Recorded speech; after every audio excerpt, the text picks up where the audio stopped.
안녕하세요. 요즘에 최근에 HLB 정보 공유가 더욱 빨라진 느낌입니다. 저는 점심에 구독자님이 유튜브로 제보해주신 걸 처음 봤는데 뭐 단톡이며 종토방이며 벌써 이미 쫙 다 퍼져가지고 알고 계시더라고요.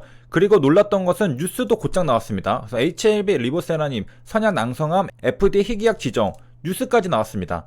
가장 빠른 뉴스를 어떻게 보냐면은 전체 보기를 해서 네이버에 나온 것들 오래된 순으로 보면은 가장 위에 빨리 나온 걸 볼 수 있거든요. 요게 2시간 전에 나왔었던 1시 38분. 제가 알게 된 게 점심 12시쯤이니까 주주님들한테 퍼지고 나서 대략 1시간 반 만에 뉴스 기사도 나온 겁니다. 제가 뉴스 기사를 보면서 굉장히 빨라졌다는 느낌을 받았는데 보통은 패턴이 어떻게 되냐면은 저한테 이제 제보가 들어오던가 제가 찾거나 이런 식으로 해서 유튜브로 제가 올리면은 다음날에 뉴스 기사가 나온 경우가 많았는데 이번에는 하루 만에 이 사이클이 돌았습니다. 그래서 뉴스 기사가 당일에 곧장 이렇게 나온 것도 확인할 수가 있었는데요. 자, 물론 우연의 일치일 수도 있죠. 자, 가장 빠르니까 단독이라는 것을 붙여가지고 뉴스 기사가 나온 걸 볼 수 있습니다. 자, 내용을 좀 보면은 선약낭성암은 엘레바에서 희귀약으로 개발하고 있습니다. 그래서 72명의 피험자를 대상으로 다국가 이상을 진행하고 있는데 요 피험자라는 것을 우리가 험이 시험 험자입니다. 그래서 임상시험을 당하는 사람,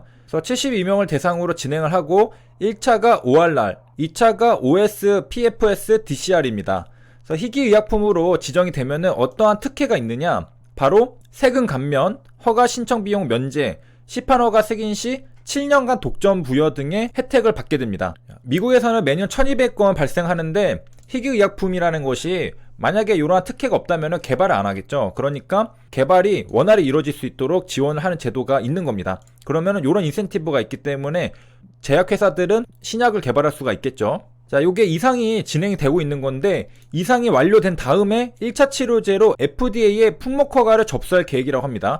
그리고 치료 목적 사용 승인도 동시에 신청할 방침이다. 이렇게 말했습니다. 자, 차트는 어떻게 됐느냐? 양봉으로 전환했습니다. 마이너스 3%까지 떨어졌는데 12시 57분 되니까 장대 한봉이 나오면서 이렇게 상승을 했고 좀 다시 내려와서 끝났습니다. 자, 이렇게만 보면은 계속해서 우양하고 있는 모습이었는데 제가 처음에 알게 된 게 12시부터였는데 그때 이후로 이제 반전이 시작됐습니다. 저점을 찍고서 살짝 수급이 들어오고 또 들어오고 하면서 반등이 시작되었습니다. 자, 이렇게 진행이 됐고요. 일봉상으로 보면은 또 거래량이 좀 터진 것을 확인할 수 있겠습니다. 희귀의약품 지정이 되면은 전문의약품 허가 신청 비용이 면제된다고 했었잖아요. 요거를 유저피라고 하는가 봅니다. 그리고 현재 세계적으로 표준치료제가 없으니까 만약에 임상시험 결과가 잘 나오고 시판 허가를 받는다면은 표준치료제로 사용이 될 수가 있겠습니다. HLB 리보세라닙은 옛날에도 한번 희귀의약품 지정을 받은 적이 있는데요. 2017년 6월 위암으로 받은 적이 있습니다. 그리고 뉴스 기사가 나오기 전에 돌았던 게 요 링크인데 뉴스 기사에서도 등장했습니다. 우리는 또 실제로 보도록 하겠습니다. FDA 홈페이지에 들어오면은 이렇게 우리가 볼 수가 있습니다. 제네릭 네임에 리보세라닙이 있는 걸 볼 수가 있겠고요. Date Designate 2021년 2월 2일자로 지정이 되었습니다. 자, 그리고 Orphan Drug가 고아가 아니라 희귀의약품이란 뜻입니다. 여기 이렇게 Orphan이 적혀 있는데 희귀의약품이란 뜻이고요. 자, 그리고 여기 밑에 스폰서를 보면은 엘레바 테라퓨틱스라는 사명이 딱 붙어 있는 것을 볼 수가 있습니다.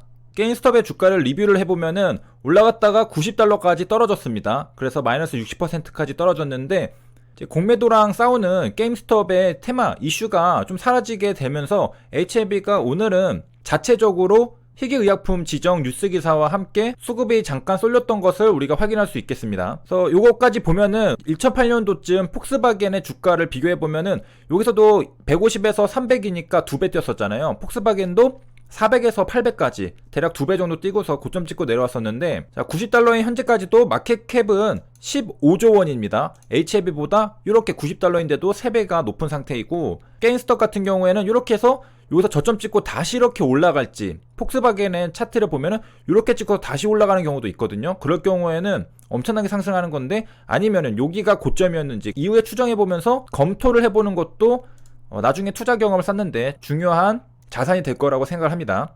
그래서 게임스톱은 이제 여기 지지를 못 해주고서 그냥 $90까지 떨어진 상태입니다. 이렇게 끝났고, HLB는 자체적인 호재 뉴스 기사가 오늘 또 나왔습니다. 자, 그리고 레짓의 유저들이 몰려갔었던 은시장도 보면은 은시장도 역시 하락을 했습니다. 그래서 지금 현재 게임스톱, 은시장 모두 다 월스트리트 배치 유저들이 졌다라고 평가를 할 수 있겠습니다. 뭐 앞으로 어떻게 될지는 모르겠지만 현재까지는 졌다. 그 한 번 이기고 한 번 졌다 이렇게 볼 수 있습니다. 뉴스 기사도 나왔죠. 미국 레딧 개미들 절망, 게임스톱 은선물 모두 폭락. 그리고 게임스톱 같은 주식들을 밈 주식이라고 합니다. 그래서 실제로 밈 스톡이라는 말을 쓰고 있고요. 밈 주식들의 상승 모멘텀이 꺾인 결정적인 것은 로빈후드 같은 증권사들의 매수 제한 조치. 그렇기 때문에 민주당에서는 로빈후드에게 서한을 보내가지고 해명을 요구했습니다. 그러니까 헤지펀드 시타델 등과의 결탁이 없었는지를 물었는데, 인터뷰를 보면은 로빈후드 CEO는 자기는 뭐 금전적인 뭐 다른 지원을 받고 그런 게 아니다라고 말을 하긴 했었습니다. 로빈후드는 책임 회피하기 위해서 뭐라 하냐면은 이틀 걸리는 주식 청산 결제 시스템, 한국도 이틀 걸리잖아요. 결제까지는 거래일이랑 결제일 이틀 차이가 있습니다.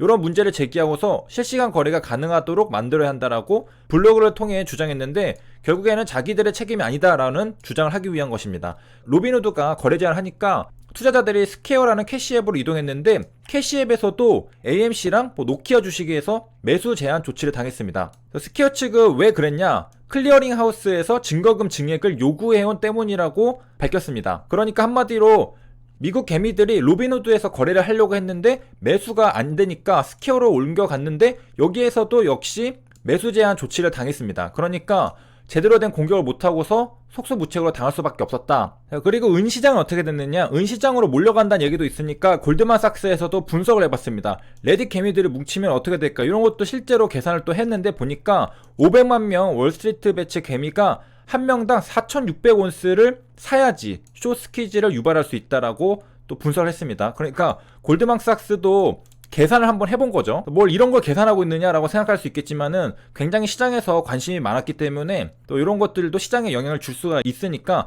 실제로 가능한지 그 가능성은 검토해 볼 수 있는 거죠. 그래서 골드만삭스도 검토를 해보니까 4,600온스를 개인당 500만 명이 개인당 4,600씩 사야 된다는 것입니다. 그래서 지금 개미들이 공매도랑 싸우기에는 여러 가지 제약이 많이 있습니다. 그래서 지금 현재까지는 한 번 이기고 한 번 진 상태로 됐는데, 그와는 별개로 HLB는 오늘 자체적인 호재로 양봉이 나왔습니다. 클리어링 하우스 청산소가 증거금 증액을 요구했다. 가상화폐를 예를 들면은 해킹이나 횡령으로 파산해서 문을 닫을 경우에는 회수할 수 있는 방법이 없죠. 이러한 약점이 있어서 클리어링 하우스 같은 시스템을 도입해봐야 한다. 이러한 의견들이 나왔습니다. 그러니까 증권시장은 클리어링 하우스가 있는데 가상화폐는 없기 때문에 회수할 수 있는 방법이 없다. 그러니까 클리어링 하우스에서는 예치금을 따로 보관, 결제하는 이러한 시스템을 가지고 있는 겁니다. 그러니까 거래자들이 안심하고 거래할 수 있는 환경. 그래서 클리어링 하우스에서 스퀘어 측에게 증거금 증액을 요구한 것도 이런 안정성을 위해서 증거금을 조금 더 두둑하게 넣어라, 이렇게 말을 했던 겁니다.